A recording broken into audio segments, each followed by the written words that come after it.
हम 24 एकादशियों के नाम आपको सुनाते हैं। इन एकादशी के नाम सुनने से सहस्त्र यज्ञ के पुण्य मिलते हैं।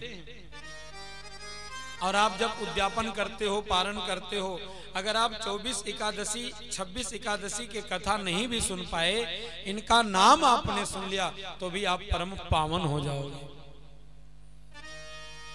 सबसे प्रथम है उत्पन्ना एकादशी, जिस दिन एकादशी महारानी उत्पन्न हुई।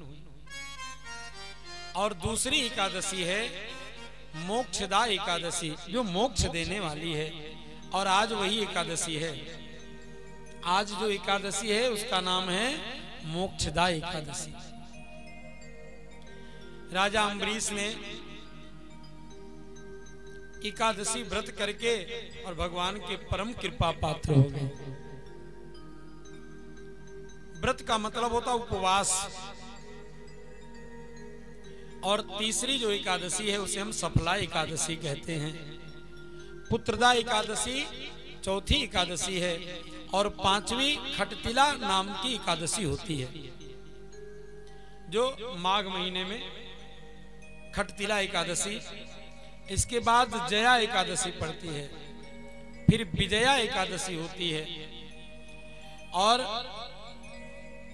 आमलकी एकादशी होती है, फिर पाप मोचनी एकादशी, और कामदा एकादशी, बरूथनी एकादशी, फिर मोहिनी एकादशी, अपरा एकादशी, और फिर निर्जला एकादशी, योगिनी एकादशी, फिर देवसैनी एकादशी, पवित्रता एकादशी, पवित्रा एकादशी, पुत्रदा एकादशी, अजा एकादशी, परिवर्तनी एकादशी, इंद्रा नाम की एकादशी है, फिर पापांकुशा एकादशी है, रमा एकादशी, और देवोत्थानी एकादशी। और जो अधिक मास में एकादशी है वो पद्मिनी और परमा एकादशी है। इस तरह से ये 24 एकादशी है। इनके नाम स्मरण करने से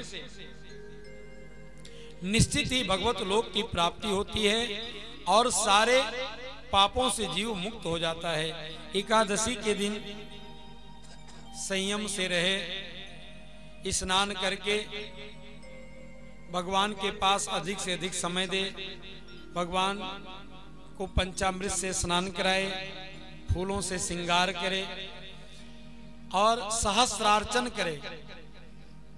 1008 तुलसी पत्र भगवान के नाम से उनको समर्पित करे, उनका विशेष अर्चन करे, पूजन करे।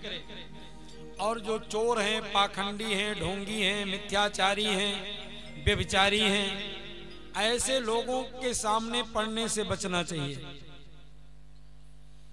और 10वीं को ही प्रभाती कर ले, यानी दातून कर ले। 10वीं को ही दातून शाम को करके, और 10वीं के रात में कुछ ना खाए, और द्वादशी के रात में भी कुछ ना खाए, द्वादशी को भी एक ही टाइम खाए। तो ये त्रिरात्रि व्रत है। और इस तरह से एकादशी व्रत करने से जीव की समस्त कामनाएं पूर्ण होती हैं। और एकादशी व्रत ऐसा है, ना करो तो पाप लगेगा। मैंने कहा भी था, उस दिन पाप का वास अन्न में होता है। तो व्रत नहीं करोगे तो अन्न खाओगे, और अन्न खाओगे तो फिर पाप के भागीदारी होगी, पाप के भागी होगी।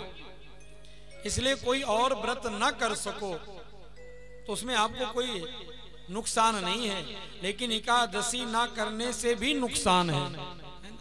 और ना कर पाओ तो उस दिन कम से कम चावल तो नहीं है खाओ। तो एकादशी की बड़ी महिमा है। नंद बाबा ने एकादशी